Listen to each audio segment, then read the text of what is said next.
a secret island base. Bomb? Nobody told me about a bomb. In the middle of the ocean. Do you hear that? One podcast kingpin gets more than a vacation.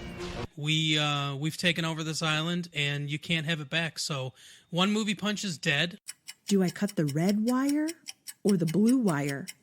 Now one movie spouse must assemble the team. Andrew checking in. This is Garrett. Ryan here. It's Keith. To face new enemies. This is Julie from How I Met Your Friends pod. We're the Super Media Bros podcast. Retro late fee. Massive late fee. We're watching here. And new surprises. A green, yellow, and purple wire too?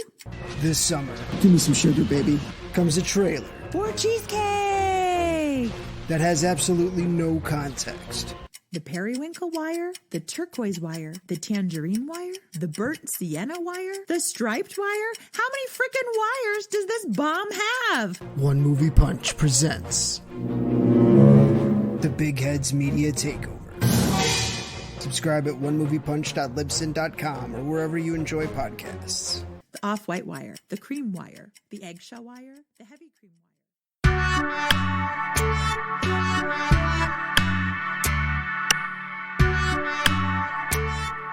I'm Michael, the host of the semi-monthly podcast In a City Like Yours. Join me as I chat with interesting people with interesting life stories. You can listen to the podcast on all major podcast platforms, including Apple, Spotify, Stitcher, and TuneIn.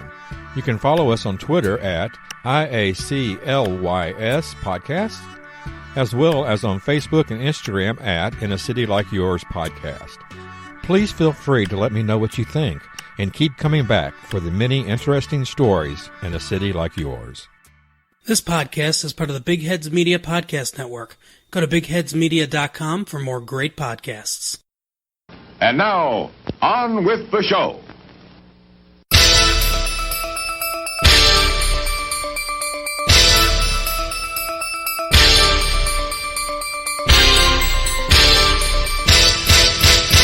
Hey everyone, welcome to We're Watching Here. We're Watching Here. Hi, I'm Perry Seibert, your co-host, and allow me to introduce the Bernie Taupin to my Elton John, Chris Williams. Hey, how's it going, Perry? Good, how you doing? I'm doing pretty great. What are we talking about today? We are talking about the 1979 classic, All That Jazz. I wanted to talk about this to celebrate the 40th anniversary of it winning the Palme d'Or at Cannes, and the fact that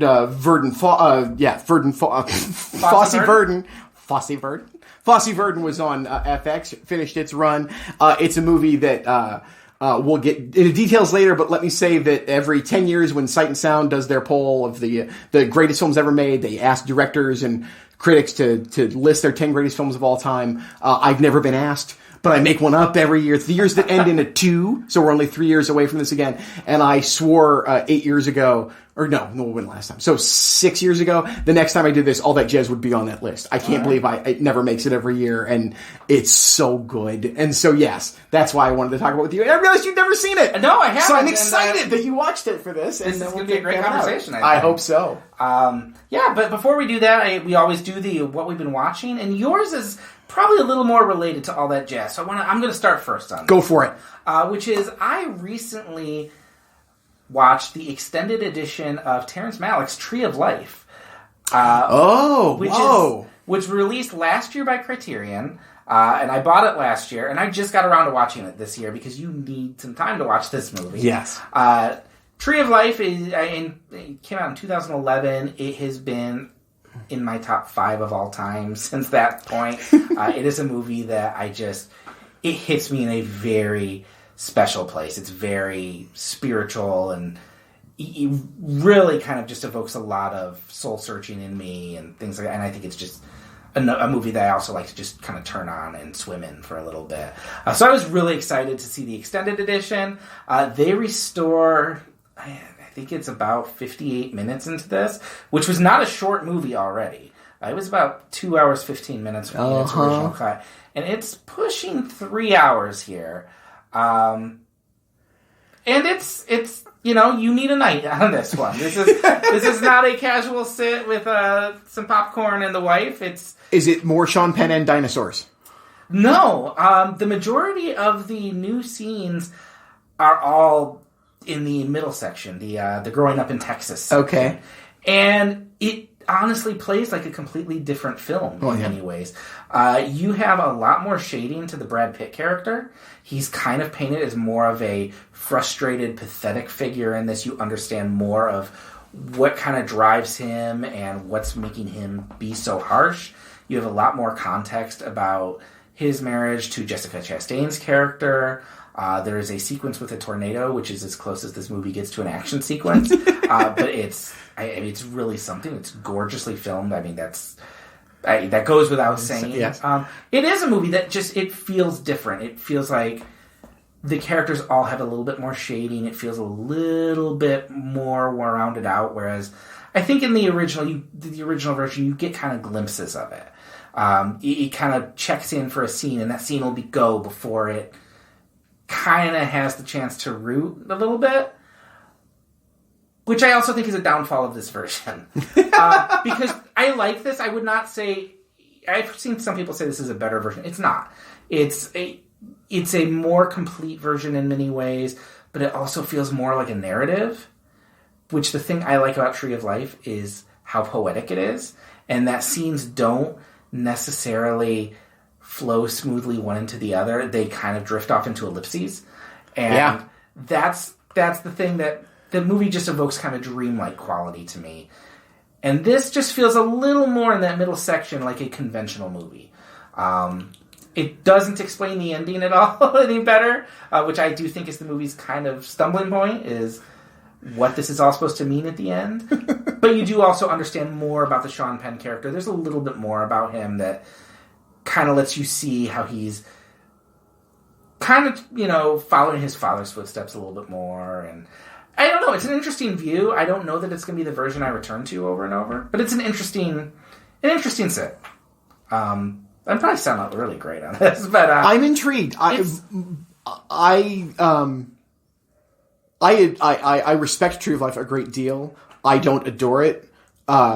I didn't at the time. I've never seen the 3-hour cut.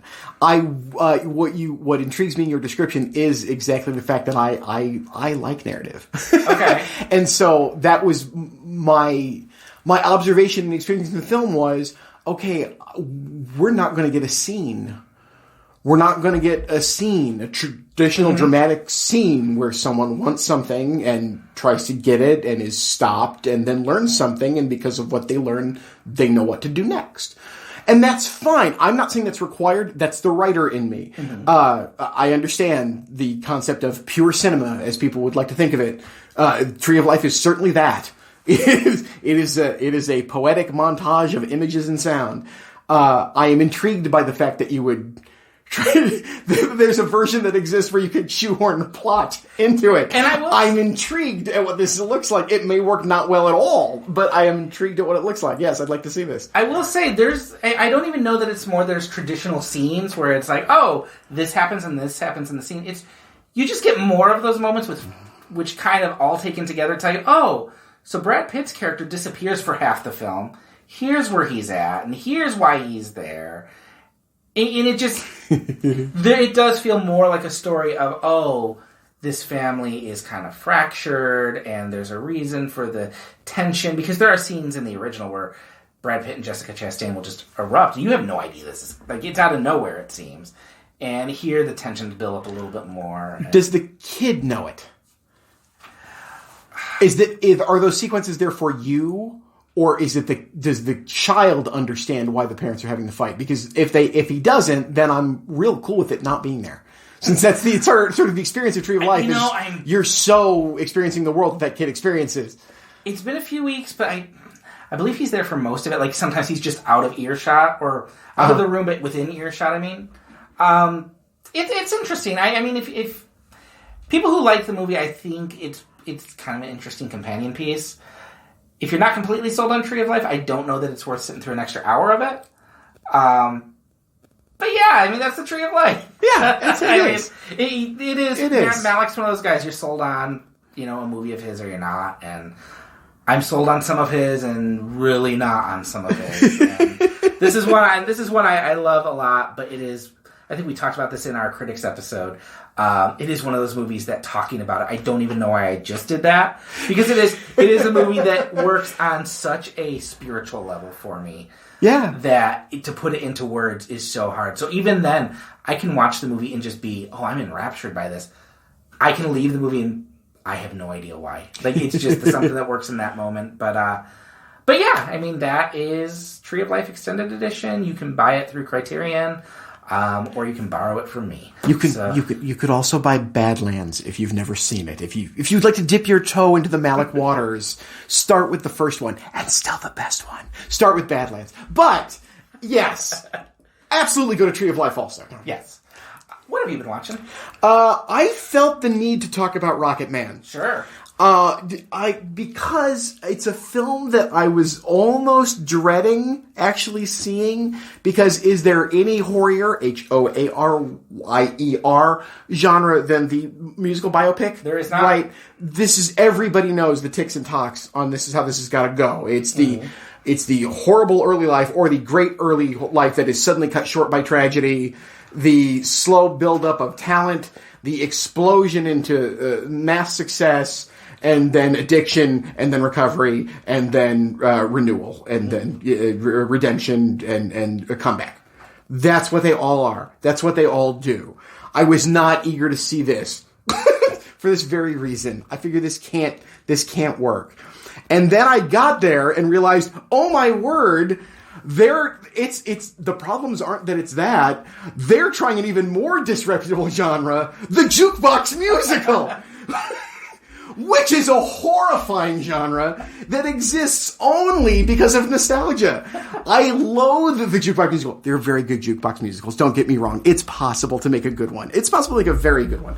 But for the most part, these exist for the worst possible reasons to just recontextualize tunes that you loved when you were a lot younger, and in the service of a plot that is utterly pointless.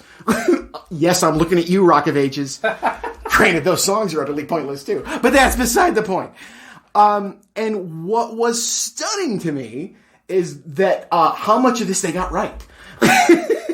Yeah. I want to be clear. I don't know that I actually like Rocket Man, but I respect it. Mm-hmm. I think it was made for all the right reasons. I think it's fascinating that you recontextualize Elton John's songs into moments of his life, and that's what you make those songs about in that moment. And that you do re-record them all in subtly different arrangements and with completely different vocals, so that you are denying the audience the easy pleasure of the hit and rush of hearing those songs again. I'm looking at you, Bohemian Rhapsody. And that's brave is too strong a word, but that's a bold choice. That is a choice that says, no, we're going to do this. I'm not going to give you the thing I expect to give you. I want to do what I want to do over here. And it's impossible to watch this film and not think about Bohemian Rhapsody at the same time for a number of reasons. Right. Dexter Fletcher was the director who came in to finish the film when the original director was fired from Bohemian Rhapsody. I think that the very, I don't want to say very explicit, meaning pornographic in capacity, but the no-holds-barred gay sex scenes in this movie, I think, are a tweak at the producers of Bohemian Rhapsody, quite pointedly. Sure. This movie is far more interesting than Bohemian Rhapsody because this Elton John is far more deep and far more interesting and allowed to be terrible, which Freddie Mercury is not allowed to be. He's a god in Bohemian Rhapsody. You're lucky. It's the scene when he has his utter snit fit before going out on the into the Troubadour for the first time, when he locks himself in the bathroom stall. That's great. That's the if you are a big Elton John fan, you might remember there was a fantastic HBO documentary made, I think a decade ago at this point, called Tantrums and Tiaras. I remember the title. Check it out. It's really good. I wanted moments like that are in that documentary in this movie for it to work, and there are. So not all of the fantasy sequences work, but none of them are so ridiculous that you go, oh my god, what am I watching? I'm looking at you across the universe. And they are right to locate the emotional heart of that story in his relationship with Bernie Taupin, which I think is one of the most fascinating professional relationships forever in popular culture. I think the whole story could have just been about that without any of the songs, and I'd be fascinated. And they're right. As long as, just like in real life, when Elton and Bernie are sharing the screen, just like when they share songwriting credits, the movie works. Oh, yeah. The movie works beautifully, even following the template of the superstar biopic musical, which we've come to expect. It's a film that makes choices and sticks by them, and I really respect that. And I liked it much more than I expected to. And even when it doesn't work, like I said, I'm like, I know why you're doing that, and I really respect that. I don't agree with it. I'm not saying it's sold, but you're not making me lose track. You're not making me go, I don't want to watch this anymore. You've made it for all the right reasons. It's a film that surprisingly does not pander. Like Elton's music himself. He's a savvy pop music maker. And it's a well-made film. It's a really interesting movie. I saw Rocket Man as well. I pretty much agree with you on this. I was dreading it too. And I haven't seen Bohemian Rhapsody, but I am one of those people who feels like, I don't know that the musical biopic should exist after Walk Hard. Like, if there's a scene in the movie that could easily appear in Walk Hard, why are you making the movie? Yeah. And I will say, there are scenes in Rocket Man where I'm like, oh yeah, that's a Walk Hard scene. Oh yeah. There is a point where he is kind of going crazy on drugs, and I pretty much expected, this is a really dark fucking period! Yes. But the thing I do not like in these movies at all is the moment where someone says something like, oh, you're a real Rocket Man, and he's like, wait a minute. And then you see him writing the song, which you can't do with this. Because Bernie Taupin wrote the lyrics. So they do find that interesting and some of them are a bit on the nose, or a bit of a, they're a bit hammy. The Saturday Night's All Right for Fighting. That's the worst sequence in the movie. I would have cut Except it has one of my favorite moments where you do cut from the kid, who at that point was kind of sort of holding my interest, but the first time you see Taron Egerton in it, like the movie just shoots up in energy so quickly. I really liked him in it. I really liked him as Elton John. I also, though, wanted the whole movie to be him and Bernie Taupin. Jamie Bell's fantastic. Yeah. And that's the only, the singing is fine. The fantasy sequences are a lot of fun. I like the way they imagined a lot of them. And they kind of can get away with inaccuracies and things, like he didn't turn into a real rocket at the end of one song and fly. But you know what? It works because that's the type of movie they're making. It's a fantasy movie, and he is a singer who, if you're going to tell his story, it needs to be fantastical in a little bit. I like that it's honest about, like you said, he's kind of a dick. I did not buy the rehab framing story at all. That was a bit much. That was a little bit, okay. It was quick and easy. It felt stagey to me. But anytime it was just Taron Egerton and Jamie Bell, I felt like I was watching real people and not Walk Hard. Right. And I like that quite a bit. I enjoyed it. It's not great, but it doesn't need to be great. It needed to be entertaining for me. And it was a fun night at the theater. And I liked the music. Yeah. And, it doesn't fall into that trap of being the same old thing. And the only thing that kind of made me hesitant when I learned more about it was at the end, when they pretty much tell you Elton John has, first off, remember how we just spent 2 hours telling you how bad his life was? We're not going to tell you about all the good stuff he did at the end, except to put them over the end credits. Which I'm kind of like, you could have had a scene of him starting an AIDS charity or something like that. But then just understanding that Elton John is kind of, he's been a champion of this movie and involved in it, and you wouldn't get the songs if he wasn't, but right. That's where I'm like, oh, I want one of these movies where they're unauthorized, and it's, it can just do what it wants to do. But you know what? Whatever. My dad was telling me how great Bohemian Rhapsody was, and so I wanted to go send him to see Rocket Man, and, to see how it's done. Well, Chris, let's get to the main event and show them how it's done. I thought a lot about Rocket Man when I watched all that jazz. Yes. Talk about a music biopic that gets it really, really right, and unlike any other film that's ever existed. So, yes, we're talking about All That Jazz, which is Bob Fosse's, I'm just going to go ahead and say autobiography. I have no other way to describe it. He hides it by the fact he changes the name of the lead character. If you know anything at all about Bob Fosse's life, you'll understand that this is this is Fosse's grand statement about himself and his work. And believe me, his work was all that existed of Bob Fosse. Fosse was obsessed with his work. And with drugs, and with women, and with behaving very badly, but very charmingly. He was a fascinating figure, and the most important choreographer of the last 50 years. I don't think that's debatable when talking about stage and film. I don't know enough about high art and ballet to get there, but for the purposes of dances, you and I run into it on a regular basis. Sure. He is the person to go to. And this movie will tell you a lot about Bob Fosse, more than you might realize. It is a phantasmagoric leap into the afterlife. I guess, kind of. It's a hard film to describe, and it sounds like I'm giving things away, and I am not. For this is, like Tree of Life, a sensory experience. It is funny. I was thinking a lot about Tree of Life when I was watching the movie, because it really is that idea. I mean, Tree of Life is a semi-autobiographical movie. It's Malick reflecting on his growing up, but it's also this idea that, oh yeah, I'm also going to layer in some thoughts I might have about what comes next and re-examining my life in light of what I know happened in the past. And yes. By the way, everything is happening now. And yes, that's this movie in many ways. There is, so the recent FX series, Fosse Verdon, was based on a fantastic biography of Bob Fosse, written by a man named Sam Wasson. Okay. And there is a line in that Wasson book that I think gets Fosse right in a single sentence. And it was that Bob Fosse understood show business and he understood showbiz.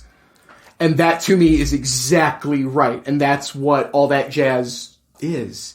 It is the point. It is watching an artist create a work of art that explains how he must create art and at the same time knows that he has to razzle and dazzle you to get you to watch it, or believes he has to razzle and dazzle you to get you to watch it. He has very deep things on his mind that he's addressing in this movie about himself. And at the same time, he doesn't trust that you're going to watch that unless he throws in a whole bunch of really entertaining stuff along the way. Oh yeah. And that is the collision. That is the dichotomy that existed in all of Fosse's work. That is the core of Cabaret. That is the core of Lenny, which are the other great films from him. Actually, like Star 82, which comes after, which is way more difficult and problematic, but still really interesting. But All That Jazz to me is a masterwork because it is. I think it's inarguably the greatest dance film of the last half century. I'll go 50 years. I think that covers it. I can't think of anything that comes close to it. There might be films that capture better dancing, but I don't think they do so in service of something as grand as this vision. I'm sure there are documentaries that capture things, aspects of dance that are just beautiful. But the dancing in this film is both, as I was talking about, it's both show business and showbiz. It is grandly entertaining, and it is really emotionally moving as you get into it.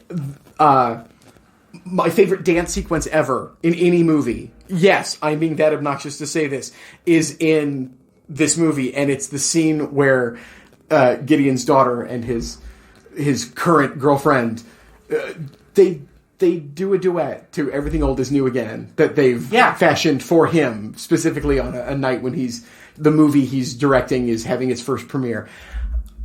I love this sequence. And it's not that it's the greatest dancing I've ever seen, although Anne Reinking legs are one of the most amazing things you'll ever see if you're into dance. She was remarkable and was Fosse's girlfriend in real life. He outright took fights they had, and they're in the movie, and she's playing this girlfriend in the movie. It's a stunning film. I don't know anything like it. The obvious antecedent is 8.5.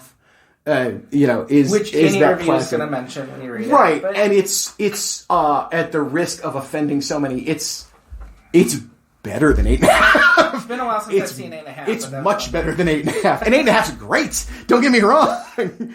But it runs with what 8.5 does and doesn't stop and is grandly entertaining and is incredibly bold and doesn't give you an easy out, even though it keeps giving you pleasure throughout. I don't know a film that does this to this degree. It's a remarkable film. I think it's one of the most personal films ever made.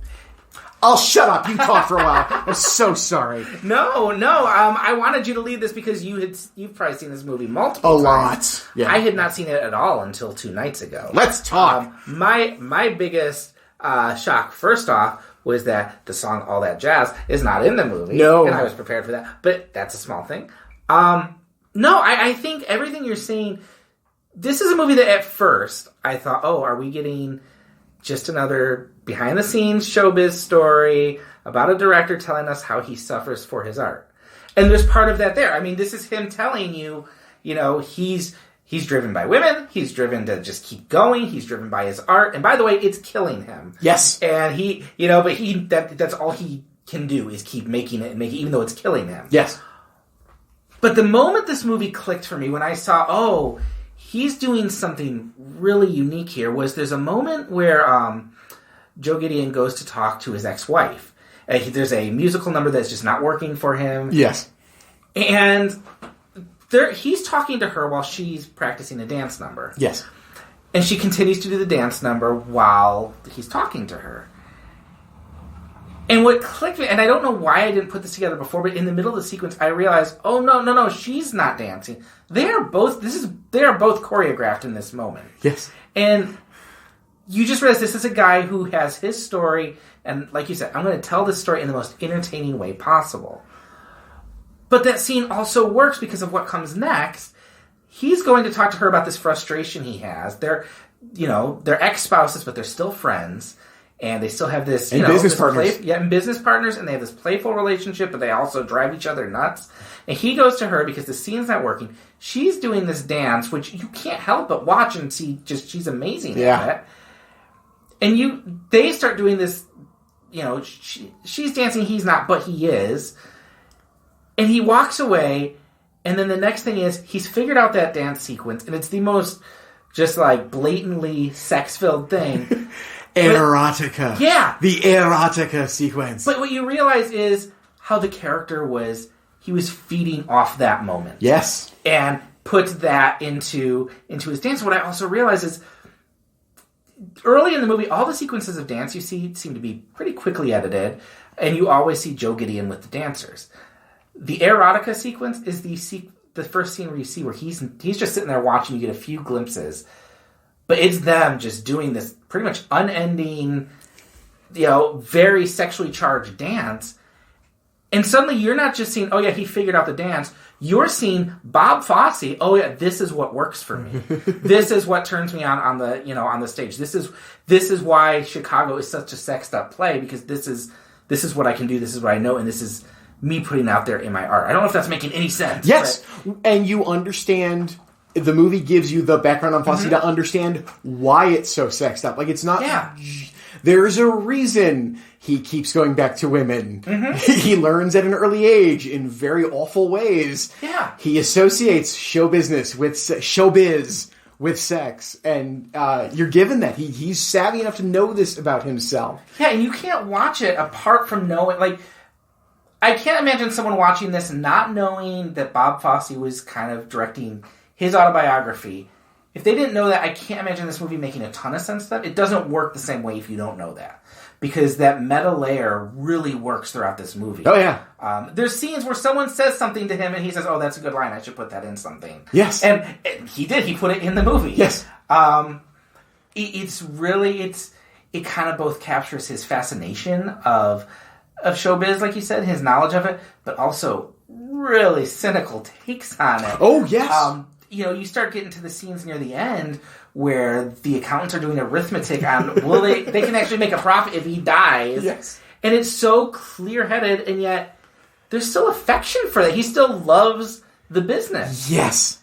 Yes. And it's really complex stuff, and I was really kind of blown away by it. It was good. not the movie I expected. I'm so glad. I did not expect the final hour to be just these surreal dance sequences, one after the other, until Roy Scheider is singing, a death number. I like that. There is it wasn't on the Criterion disc, but Matt Zoller put together a video essay about all that jazz. I don't know if you've seen it. I can't. If I did, it's been a long time. But the thing he talks about is, I kind of alluded to it earlier, he talks about the editing of the movie. Yeah. And that this is a movie that, you see at the beginning his routine. He takes the pill, he turns on the music, gets in the shower with the cigarette. Yes. He's like, when is this happening? It's showtime, folks. Yeah. Do you watch Better Call Saul?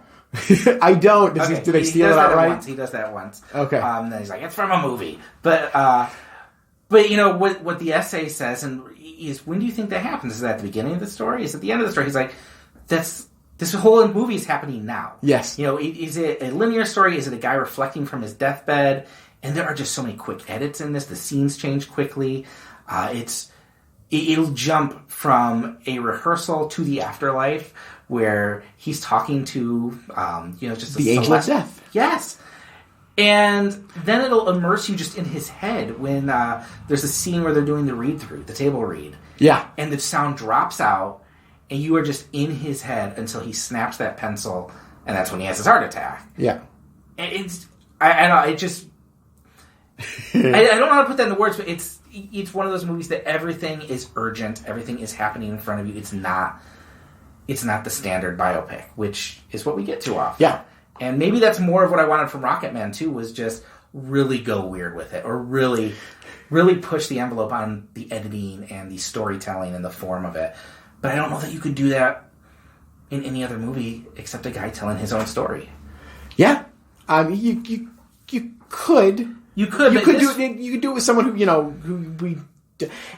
could do it with someone who lived. This is what. Wow, I didn't think we'd get here, so I wasn't thinking about this. This is what Ken Russell did, with his biographies of the great composers. Okay, you can run with it if it's that old. Mm-hmm. If you're not doing this just to sell people on the nostalgia of the person you're telling the story about, And Fosse himself was not nostalgic about himself in the slightest. No, he's very self-aware. I mean, if you read any reviews for this, the phrase that comes up over and over again is self-indulgent. And it is. It's a self-indulgent movie. But it's also extremely self-aware. I think he lets himself off the hook a little bit easy in some sequences. Roy Scheider kind of is I don't know. I think he plays it a little soft sometimes. Doesn't totally turn into the big dick. But... It's not. I don't know. It's not trying to gloss over the fact that he has a lot of flaws. I do think at the end there is a sense that, he's just a nice guy. I don't know. I do feel there's a point where it's soft pedals a little bit in terms of. I think he was probably a little more aware at how hurtful he might have been to some women. I don't know. I don't know. That's my reading of it. Is I think Roy Scheider's kind of a little soft pedaling at some point. Interesting. But that doesn't take away the fact. I don't think it's blind eyes. I think it's also very self-aware that he has things he needs to work on. It is. I think Matt Zoller also calls it a spiritual autopsy. Which fits with the scene again where he's wandering into the autopsy room, and but it's him looking at his life and saying, I could have done things different. I could have treated people better. I don't know. It was just a sense that I had, I think I'm still supposed to like the guy. And I don't know. I know so much about Fosse's life that I have a hard time. That's all there for me. So I have to really think about the film in that capacity. Is it too soft on him? I'm willing to agree with you and at the same time argue that I don't think for the purposes of the movie that he really wants to do here, I don't know that it matters. I don't know that it's about exposing himself necessarily in that capacity. It's about the obsession with the work and with the spectacle and with the... and I think he fesses up very much about his own incredible shortcomings. I don't think he lets himself off the hook for knowing he's going to mess up his daughter, which he does in real life. I mean, it's 8 years after this movie that Fosse actually does pass away. Okay. And his daughter had a life of addiction issues. Okay. Is still alive. Was one of the producers on Fosse Verdon, and so I think he was quite aware, and I think that's it. But I'm defending the film in a way I don't feel the need to defend it. No, and by saying this, I'm not blaming you. Yeah. It is a film that is about show business. It's about that drive to create and about that. Not even drive. He can't do anything but this. It's what he knows he can do. What the character Joe Gideon knows he can do. And it allows him to be all of these other things at the same time, and none of those things are satisfying. Just the work is the only thing that is satisfying. And he is... It is what is humorous in the movie to me, where I think he soft pedals, is that everything is genius. And I love that he even undercuts that. I say that, but he even undercuts that by having the TV critic rip apart the stand-up, which is the version of Lenny that he's making in this movie, because he was staging Chicago with Gwen Verdon and directing for the stage at the time that he was finishing the editing on Lenny, and it did drive him to an utter breakdown in real life. Yeah. And this is 4 years after all of that happened that he makes all that jazz about this period of his life where he has a breakdown. Yes, it's a Mobius strip that folds in on itself. That's what Bob Fosse did. And so I think that what I guess I'm trying to say, and I don't know where we started, and this sentence has gone on so long, see it. Just see all that jazz. If you've never seen it, nothing we've said here is a spoiler. Nope. Nothing we've said is a giveaway. This is one of the most sensory experiences you can have. Oh, yeah. And if you enjoy dance in any capacity, you will see wonderful things in this movie. And Fosse knew how to film dance. He doesn't just lock the camera down. You're not watching a production number. He doesn't just lock the camera down, but he also knows just when to edit it. Oh, yeah. It's not just sit and watch. Like, my biggest criticism of any dance movies these days, to the extent that we get them, is the number of cuts we get where you're not watching someone dance. Yes. But it would be boring to sit and just watch them dance. Yes. He knows when, like, even in the tap dancing sequence, there are very obvious cuts that you can tell in the middle of that. And it makes it work better. It gives it a little more energy. The thing about that scene that I meant to say that works so well for me is it's so energetic and it's so sweet, but it's the emotion of it. It's when you cut back to Joe Gideon, and he's watching with this, sincere smile on his face, tears in his eyes. And I do think, even if there are parts where I think Roy Scheider is kind of soft-pedaling it, that moment is, I think, Bob Fosse's genuine, hey, but I really do love these people. And he does get joy from life. And it's a great human moment. I realized watching this, it had been a long time since I had watched anything with Roy Scheider in it. And God, I miss him. He's this. There are who does he? David Thompson, the British critic, I really like, Biographical Dictionary of Film, wrote about Martin Sheen. He said that Martin Sheen was frustrating because he never seemed to get the parts he probably deserved, but he got it twice, and both times he nailed it. And that's Apocalypse Now and Badlands, to bring it back to Terrence Malick. And I feel that way about Roy Scheider here. It's like Scheider was a wonderful actor who got great second parts in films. He was always the co-star and was great in French Connection, in Marathon Man. But this was the one time he was given this joyous gift of a lead part, and he's not a dancer. In real life, I don't think he was a dancer by any means. And do you know the background of this? Who it originally was cast, and solidly cast, and dropped out because he was afraid of the dancing? I feel like it was Frank Sinatra. Richard Dreyfuss. Oh, yes, I did read that. Yeah. I think Frank Sinatra turned it down. I would hope so. Yeah. I can't believe he was offered it. But that's beside the point. One of those guys. But and Dreyfuss would have been a different energy.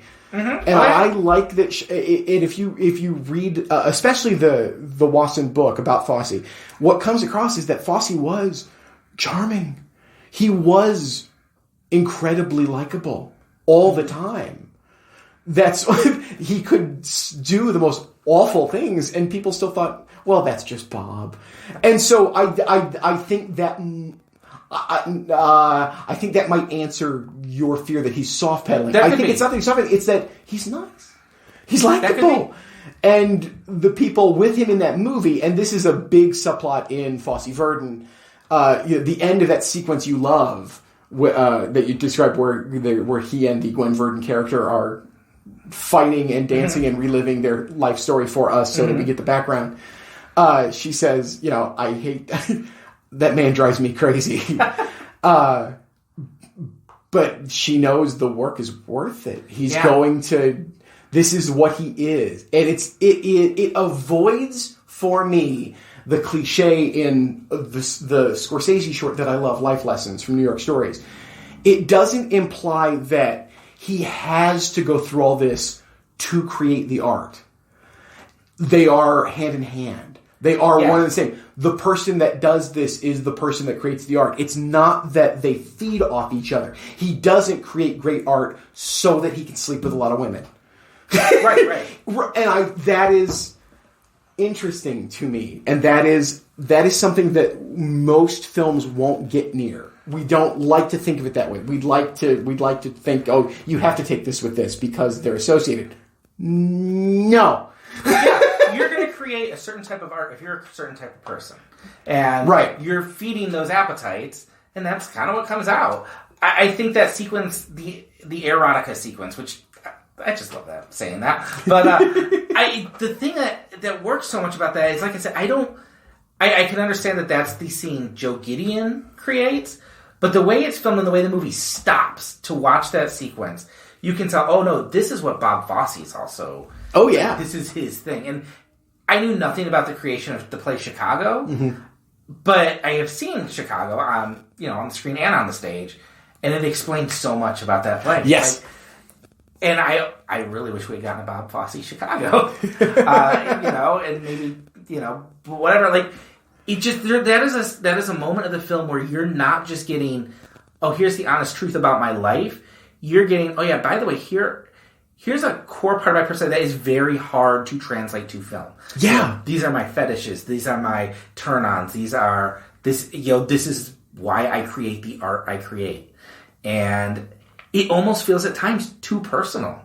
Like, there's a part where I watch it and I go, wow, I feel like I know this filmmaker better than I know most people who are artists. Yes.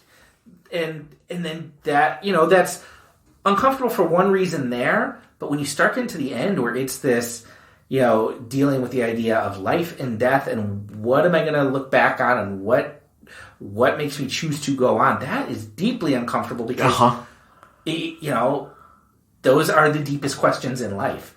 And I think it ends, I don't know where, I have no spoilers, but I think it ends with just not enough, not uplift, but it's, I couldn't tell whether it was a kick in the crotch at the end or if it was a joke I was supposed to laugh at. It's both. Yeah. And it's absolutely. Yeah. And I was going to say, that's not a complaint. That is, yes, I will go back and watch that movie so I can get my thoughts on that sequence for years to come. That is a movie I'm going to be revisiting. Oh, good. Because it never feels dated. Like, it feels very fresh. It feels of the moment. I think a lot of that is the editing, which just keeps it very state of mind, very, you're watching this movie, it's constantly moving. It's constantly telling you something. And I love it. I love a movie like that. I really like this one, and I'm so glad. I feel like my arms aren't around it yet, which is good because I have the rest of my life to get my arms around it. You'll never quite. You'll always. It's that wonderful. It's that wonderful Quicksilver you can't quite grab. Mm-hmm. Like, it is. It does have both of those. It is sad and it is funny and it feels honest. I'm not saying it feels true. No, I'm not saying that this is the way the world is, but boy, it's sure the way Bob Fosse saw it. It's such an honest film, as you said, to the point that it is painfully so at times, and that's a miracle. It just doesn't happen. It doesn't happen. It it captures for me. I get the same feeling from it. And I rewatched it again last night before we recorded. Okay. And I'd seen it less than a year ago. I'd actually shown it to the film club I run at the Ipsy Library. Okay. I adore it. I can watch it any time. But I realized, I am fascinated with this movie in the same way I always return to Take This Waltz. I don't know how I feel about her. It's so complicated. It's such an emotionally full life that I have been presented with in front of me that I'm not asked to have an easy feeling on, which is just liberating and so incredible. And we're talking about all this, and at the same time, just watch it for the dancing. Yeah. It's such an amazing dance movie. It really, it's beautifully choreographed. Like I said, even the scenes that you initially don't think, this is a dance sequence, they are dance sequences. And absolutely. I mean, it's amazing just how well thought out this is, how meticulous this is. I think, just my closing thought on it is, I reached the end of Rocket Man, to bring it back to that. Yeah. And I'm like, okay, well, I've reached the emotional point in Rocket Man where I'm supposed to. He got his life together. He's fighting AIDS. He's fighting AIDS, but he still shops. But yes. But you know what? That's good. That's the emotional trajectory I'm supposed to take with this film. Good for him. Yes. The end of this movie, I don't know if I'm saying good for him. Yes. And I like being in that place a lot more. Yeah. I wish they made more movies like this. Especially, I think especially when you get into the world of show business. You can see this. This movie is very hard to track down, by the way, we should say. You can get the Criterion edition. Criterion has it out, and that's a fabulous disc. That has got all kinds of... Then they Blu-rayed it a couple years ago. So it is available in pristine form. To purchase. If you want to rent it, you're going to have a little bit harder time. It's not on Google Play or Amazon, but I gotta imagine it's going to show up on Criterion Channel at some point. One would hope. But I will say your public library is a great resource. That helped me track it down. It's kind of a not great DVD print that our library had, but it'll do until I buy the Criterion disc. So, Perry, where can people find you online? You can find me online on Facebook under my old name, Perry Seibert. You can find me at Twitter at Perry Loves Film. You can hear me every Friday morning on WLBY on the Lucy Ann Lance Show, talking about movies new and old, and you can usually find me somewhere in the middle of the third row at your local multiplex. All right. You can find me on Twitter at Mere Christianity. You can find me on Facebook, but Chris Williams is kind of a common name. But you can also find me at Michigan Sports and Entertainment, where I write about film. And you can listen to my other podcast, Wasting Time, which is also on Big Heads Media. And if you like what you're hearing and you want to maybe see if we can make it sound even better and want to contribute toward, great equipment and things like that, we do have a Patreon you can check out where we put out some special bonus features, things like that. So check that out. It's all in the show notes, and we will see you in a few weeks. There's no business like show business, Chris.